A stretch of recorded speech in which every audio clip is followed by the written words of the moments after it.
सभी विद्यार्थियों को नमस्कार।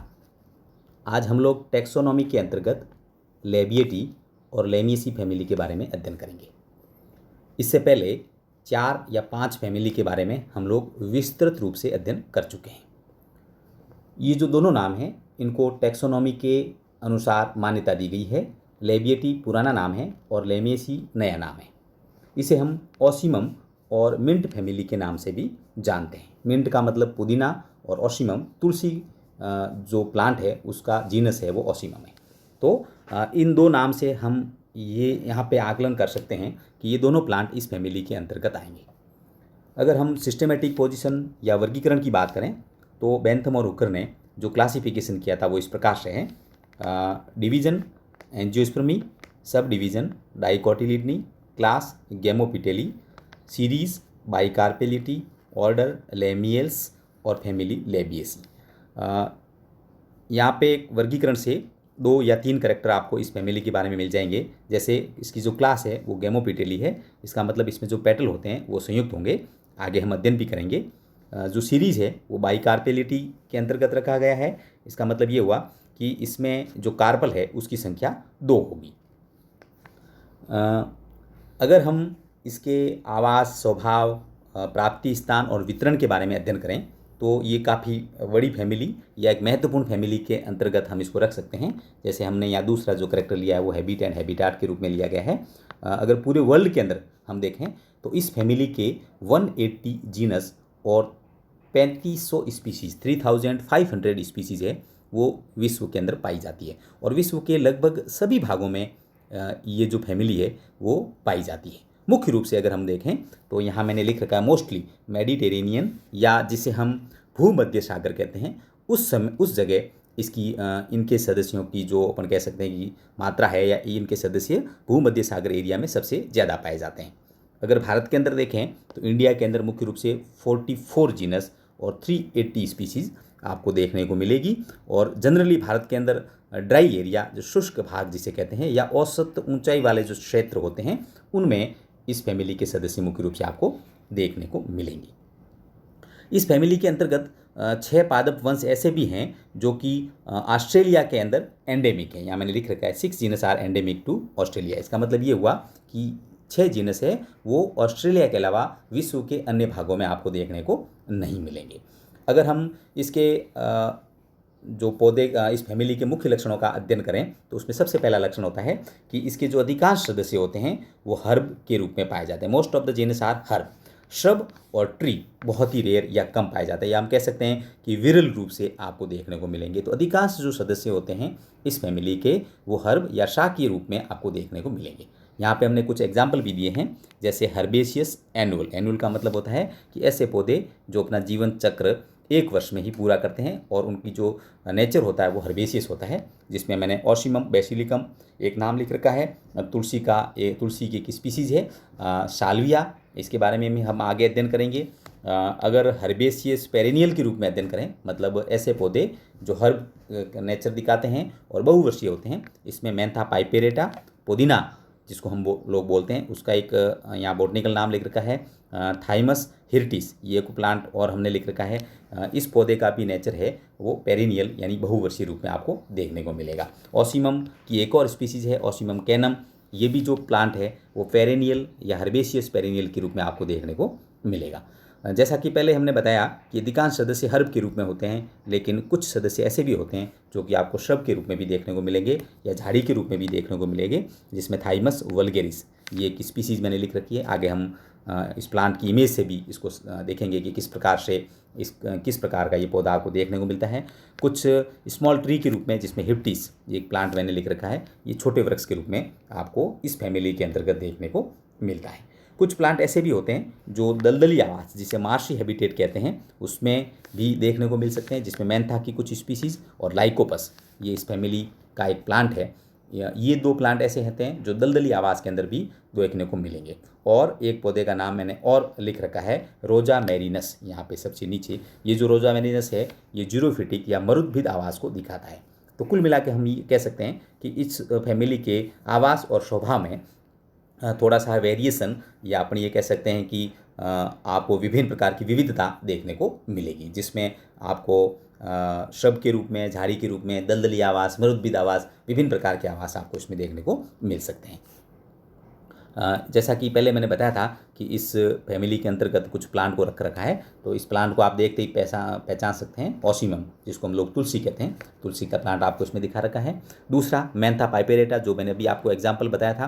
पुदीना प्लांट किस प्रकार से दिखाई देता है, ये इस इमेज में आप देख सकते हैं। साल्विया, ये एक प्रकार का जाइगोमॉर्फिक प्लांट है और इसके अंदर इंसेक्ट से पॉलिनेशन होता है। ये मुख्य रूप से आपके थ्योरी के अंदर भी पूछा जा सकता है, साल्विया में पॉलिनेशन का क्या प्रोसेस है, तो इसमें भी अलग प्रकार का प्रोसेस आप लोग अध्ययन कर सकते हैं। एक मैंने जो प्लांट बताया था थाइमस वल्गेरिस, जिस प्लांट को आप इसमें देख सकते हैं। ये जो प्लांट है ये आपके जो हिप्टिस, जो मैंने अभी आपको नाम से बताया था कि कुछ छोटे वृक्ष के रूप में आपको देखने को मिलेगा, ये उसके फ्लावर है, वो आपको इस प्लांट इमेजेस के अंदर देखने को मिलते हैं। तो इस प्रकार से हम इस फैमिली के अंदर जो भी मुख्य पादप पाए जाते हैं, किस प्रकार से वो देखते हैं या कैसे हम उसकी पहचान करते हैं, इसके बारे में हमने अध्ययन किया। अन्य जो वेजिटेटिव पार्ट है उसके बारे में अगर अध्ययन करें तो अगर जड़, रूट, लेबिएटी जो फैमिली है उसके अंदर मुख्य रूप से ब्रांच्ड टैप रूट, यानी जिसको हम शाखित मूसला मूल कहते हैं, उसके रूप में आपको देखने को मिलेगी। अगर आप स्टेम का अध्ययन करते हैं, तने का, तो इसका जो तना होता है वो हर्बेशियस, क्योंकि मुख्य रूप से जो प्लांट है वो हर्ब के रूप में देखने को मिलेंगे। इरेक्ट, सीधा, ब्रांच, शाखित, और सबसे इम्पोर्टेंट जो इसका लक्षण है, जो एक प्रकार से हम ये कह सकते हैं कि इसकी पहचान का लक्षण है, वो है क्वाड्री एंगुलर, जिसको हम स्तंभ जो इसको बोलते हैं चतुष्कोणीय। इसका जो प्लांट होता है, इसका जो तना होता है वो क्वाड्री एंगुलर आपको देखने को मिलेगा। ये इसकी फैमिली की पहचान होती है। कुछ वेरिएशन भी आपको देखने को मिलेगी, जैसे मेंथा, पुदीना के अंदर जो प्लांट होता है वो शक्कर, या जिसे हम हिंदी में अंतभूविस्तारी भी कहते हैं। तो अंतभूविस्तारी की खासियत ही ये होती है कि इसका जो तना होता है वो भूमि के अंतर्गत, जैसे इस डायग्राम में आप देख सकते हैं, भूमि के अंतर्गत है, और सब एरियल, जिसे हम अर्धवायवीय कहते हैं, इस रूप से आपको देखने को मिलेगा। तो ये भी आपको स्टेम के अंतर्गत जो मुख्य कैरेक्टर है वो आपको याद रखना है। इसके अलावा जो तना होता है उसके ऊपर हेयर भी आपको देखने को मिलेंगे, तो टर्मिनोलॉजी में हम उसे हेयरी के रूप में लिख सकते हैं। अगर हम पत्तियों के बारे में अध्ययन करें, जैसा कि वेजिटेटिव पार्ट जो फैमिली का होता है या प्लांट का होता है उसमें मुख्य रूप से लीव्स सम्मिलित की जाती है, तो सबसे महत्वपूर्ण लक्षण है एक्स स्टिपुलेट, अनूनपर्णी। जैसा कि हमने पहले अध्ययन किया था कि अनुपर्ण की उपस्थिति और अनुपस्थिति टैक्सोनॉमी के वर्गीकरण में मुख्य भूमिका निभाती है। तो कुछ फैमिली ऐसी होती है जो स्टिपुलेट होती है, अनुपर्णी होती है, कुछ फैमिली ऐसी होती है जो अनूनपर्णी होती है। इस फैमिली के अंदर जो पत्तियाँ होती है वो अनूनपर्णी होगी। पत्तियाँ जो आपको सिंपल दिखाई देगी, जिसे हम सरल कहते हैं। अपोजिट और डेकुसेट, जिसे हम हिंदी में सम्मुख क्रॉसित कहते हैं, ये इसका मुख्य लक्षण है। और ये कैरेक्टर आगे हम अध्ययन करेंगे। एस्क्लिपिएडेसी फैमिली, आँख या कैलोट्रोपिस की जो फैमिली है उसमें भी यही कैरेक्टर आपको देखने को मिलेगा। अब इस फैमिली का मुख्य लक्षण ये होता है, अच्छा कुछ प्लांट ऐसे भी होते हैं जिसमें पत्तियां चक्रीय रूप के अंदर देखने को मिलेगी, पत्तियों के ऊपर भी हेयर या रोम आपको दिखाई दे सकते हैं, लेकिन मुख्य लक्षण ये है कि इसकी जो पत्तियां होती है वो सुगंधित वाष्पशील पदार्थ युक्त होती है, जिसे हम असेंशियल ऑयल कहते हैं। आप देखेंगे तुलसी, पुदीना या जो भी प्लांट है, इसकी पत्तियों को अगर आप हाथ में मसल के अगर स्मेल लेते हैं तो आपको स्पेशल प्रकार की एक सुगंध महसूस होती है। तो ये किस वजह से होता है कि पत्तियों के अंदर या तने के अंदर असेंशियल ऑयल, जिसको हमें बोलते हैं वाष्पशील तेल, ये इनकी मुख्य रूप से आपको देखने को मिलेगा। और ये जो वाष्पशील तेल जो होता है वो एपिडर्मल ग्लैंड, पत्तियों की जो एपिडर्मिस की जो कोशिकाएं होती हैं उसमें कुछ विशेष प्रकार की ग्रंथियां पाई जाती है और वो एरोमेटिक स्मेल के लिए रेस्पॉन्सिबल होती है। तो हम लोग ये कह सकते हैं कि पत्तियों की जो बाह्य त्वचा ग्रंथियों से ढकी होती है और उनमें सीक्रेशन के कारण या स्रावण के कारण ही इस फैमिली के पौधों के अंदर एरोमेटिक स्मेल है वो आपको महसूस होती है। इसके अलावा अगर पत्तियों की मार्जिन देखें तो पत्तियों की मार्जिन, जिसे मैं एंटायर का मतलब ये होगा कि जैसे ये पत्ती मैंने ये बनाई और इस पत्ती के अंदर इसकी जो मार्जिन है ये एंटायर का मतलब इसमें किसी प्रकार का कटाव मुख्य रूप से आपको देखने, जिसको हम आच्छिन्न भी कहते हैं। इसके अलावा डेंटेड भी आपको दिखाई दे सकती है और लॉब्ड, पालित भी आपको दिखाई दे सकती है। तो इस प्रकार से हमने हैबिटेट, रूट, स्टेम और लीव्स के बारे में अध्ययन किया, जो कि टैक्सोनॉमी के अंतर्गत या वर्गीकरण में फैमिली की पहचान में मुख्य भूमिका निभाते हैं। अब अगर इसके हम इन्फ्लोरेसेंस की बात करें या पुष्पक्रम की बात करें तो ये सबसे इंपॉर्टेंट है जो कि आपको थ्योरी के अंदर याद करना है। मैंने यहाँ लिख रखा है 6th पॉइंट के अंदर, स्पेशल प्रकार का पुष्पक्रम जिसे हम वर्टिसिलास्टर कहते हैं वो इस फैमिली के अंदर आपको देखने को मिलेगा। अब वर्टिसिलास्टर जो पुष्पक्रम होता है वो किस प्रकार का होता है, क्या इसके लक्षण होते हैं, इसके बारे में अध्ययन करेंगे। थ्योरी के अंदर 2 नंबर का क्वेश्चन सिर्फ पुष्पक्रम के बारे में ही पूछा जा सकता है। तो इस पुष्पक्रम में जो पुष्पावली वृंत होता है या जिसे हम पेडंकल भी कह सकते हैं, तो पुष्पावली जो वृंत होता है वो पर्व और पर्व संधियों में विभक्त होता है। अगर हम डायग्राम से इसको और अच्छी तरह से शो करें, सपोज मान लो मैंने ये पुष्पी अक्ष जो फ्लोरल एक्सिस है तो इसको हम डिवाइड करेंगे इस प्रकार से, पर्व और पर्व संधियों में विभेदित होता है, जिसमें से जो इसकी पर्व संधि होती है जिसे नोड कहते हैं हम, उस नोड पर पुष्प के अनेक चक्र आपको देखने को मिलेंगे। इस डायग्राम में भी आप देख सकते हैं, जैसे ये जो यहाँ पे मैंने पोजीशन दिखा रखी है, यहाँ पे पोजीशन दिखा रखी है, ये इसकी पर्व संधि है और इस पर्व संधि पर अनेक पुष्प आपको देखने को मिलेंगे। और पुष्पक्रम का जो अक्ष होता है उसमें अवृंत पुष्पों के जो समूह होते हैं वो एक दूसरे के सम्मुख ब्रैक्ट के कक्ष में स्थित होते हैं। अगर आप डायग्राम से और शो करें तो आप ये देखेंगे कि प्रत्येक पर्व संधि पर इसमें इस प्रकार की पत्ती जैसी छोटी छोटी संरचनाएं उपस्थित होती है और इन संरचनाओं को हम लोग बोलते हैं ब्रैक्ट। तो जो फ्लावर होंगे इस ब्रैक्ट के जो कक्ष होता है इसमें मुख्य रूप से आपको देखने को मिलेगा। तो फ्लोरल एक्सिस पर्व और पर्व संधियों में विभक्त, प्रत्येक पर्व संधि पर सम्मुख रूप से ब्रैक्ट उपस्थित होते हैं और ब्रैक्ट के कक्ष में पुष्प का जो चक्र होता है वो इसके अंदर आपको देखने को मिलेगा।